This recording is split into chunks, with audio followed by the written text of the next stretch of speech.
Let me go to Pat Buchanan. I've got Rachel Maddow joining us right now. Pat Buchanan in the New Yorker magazine's Ryan Lizza. I want to start with Rachel on this. I do have this dark suspicion that a lot of the Democrats who are voting for either of these candidates are really voting against the other one.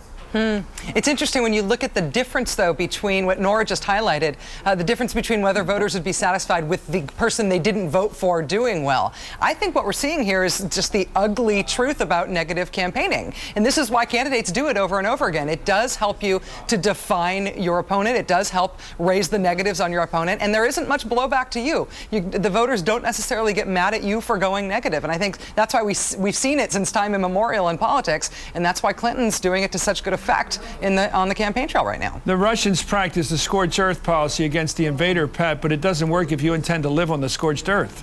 That's the problem. How can a Democrat win after scorching the earth all around them? By attacking the whole opposition party to them. This party is becoming really polarized, and you really saw it in Mississippi. It was far more polarized than South Carolina.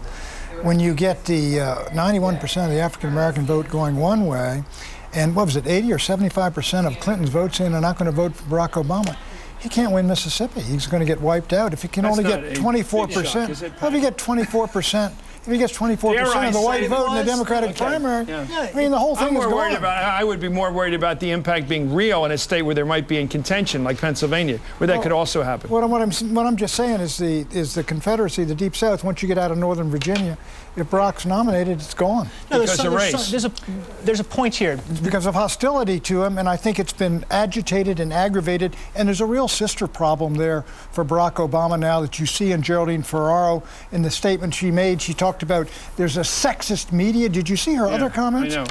I think it's getting really aggravated and bitter. So you believe that older women will have the same bitterness toward a victory by Barack as African Americans might have toward a victory by Senator Clinton? I think older white women, yeah, exactly. But Pat has a point here about Mississippi. The Obama campaign has in the past made the argument that they will put some red states in play that no other Democrat could possibly put into play. And at the top of that list is Mississippi, as Chuck was talking about before. Overwhelmingly African American. At the top of that list. That's another one. And so, but the one that specifically Obama could put into play. Other Democrats could put Virginia into play, and other Democrats have talked about it, like Mark Warner or other candidates. But Mississippi was the one state where the Obama campaign said that's where we could have a massive registration of black voters. We could turn them out, and we could actually win. And the results tonight don't really. You would not predict that based on the results tonight. One thing that's going on, Rachel, is that if you look at the Wall Street Journal piece today, it points out that since January, which is not 100 years ago, the prospects of John McCain have gone up, that up to 75% of Republicans now say they're satisfied with him being the leader of their ticket. And Democrats who had been enjoying 81% support for either one of these candidates is down below that now.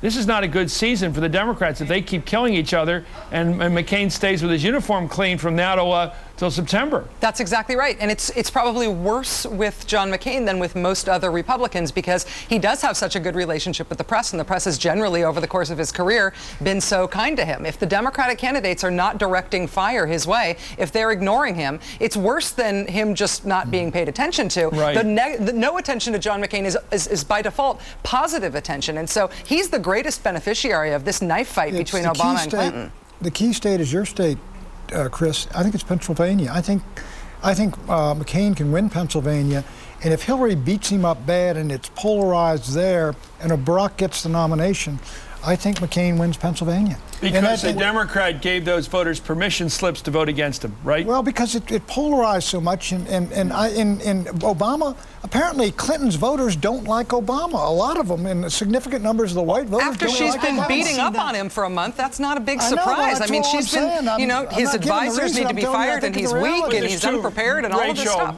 You're both right. I think, well, everybody knows that there's some people that don't like him perhaps because he's black, and we're not surprised by that, some people.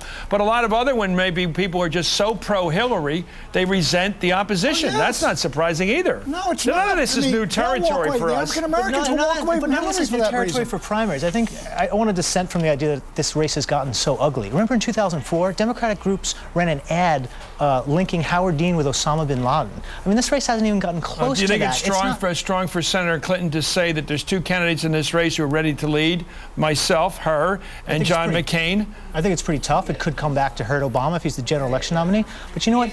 in primary fights, opponents say negative stuff about each other all the time, and it never has as much resonance in the general election as people say it does in the primaries. By this time we have a woman. Stuff doesn't stick. What sticks is race, ethnicity, sisterhood, things like that. Those are very, very powerful, elemental motions that are involved in this. I think it's a net plus for Obama to be challenged and hit hard by Hillary and have a long campaign here. By the end of the process, it'll do him more good than just winning this thing easily. I think it's made Hillary look stronger. I think this fighting, she's blooded. She's been punched a number of times. She's taken some hard times from the media as well, of course. I think she looks stronger now than when she started. I think he does not do well, Rachel. I think he doesn't do well in this infighting. I think, ironically, I said this earlier this evening, she begins to look like a middle-class, working-class woman. She begins to look like a politician like Mikulski of Maryland or Marcy Kaptur of Ohio. She begins to look not like an Ivy Leaguer, which can be turning off some people, but like a real middle-class American woman, and I think she's better when she's fighting, what do you think, Rachel? Democrats, to a certain extent, have been hungering for a candidate who they feel like would bite somebody's nose off in a bar fight, and maybe she's starting to look that way.